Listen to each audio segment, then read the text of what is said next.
Chapter 17.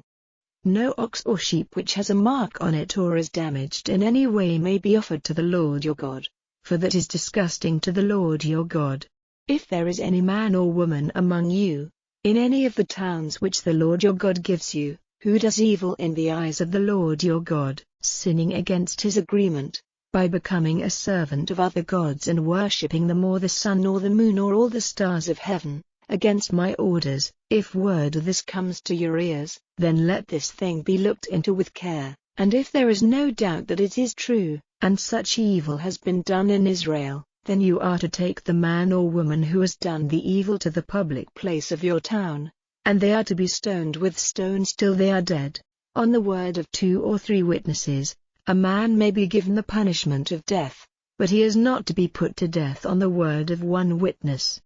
The hands of the witnesses will be the first to put him to death, and after them the hands of all the people. So you are to put away the evil from among you. If you are not able to give a decision as to who is responsible for a death, or who is right in a cause, or who gave the first blow in a fight, and there is a division of opinion about it in your town, then go to the place marked out by the Lord your God, and come before the priests, the Levites, or before him who is judge at the time, and they will go into the question and give you a decision, and you are to be guided by the decision they give in the place named by the Lord, and do whatever they say, acting in agreement with their teaching and the decision they give, not turning to one side or the other from the word they have given you. And any man who, in his pride, will not give ear to the priest whose place is there before the Lord your God, or to the judge, is to be put to death. You are to put away the evil from Israel. And all the people, hearing of it, will be full of fear and put away their pride.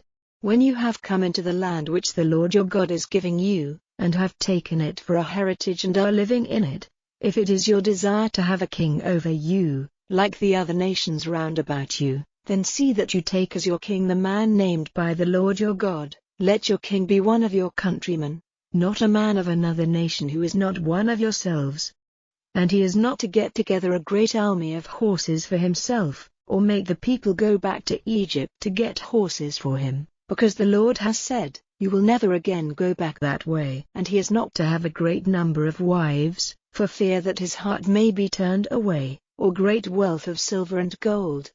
And when he has taken his place on the seat of his kingdom, he is to make in a book a copy of this law, from that which the priests, the Levites, have in their care, and it is to be with him for his reading all the days of his life, so that he may be trained in the fear of the Lord his God to keep and do all the words of this teaching and these laws, so that his heart may not be lifted up over his countrymen, and he may not be turned away from the orders, to one side or the other, but that his life and the lives of his children may be long in his kingdom in Israel.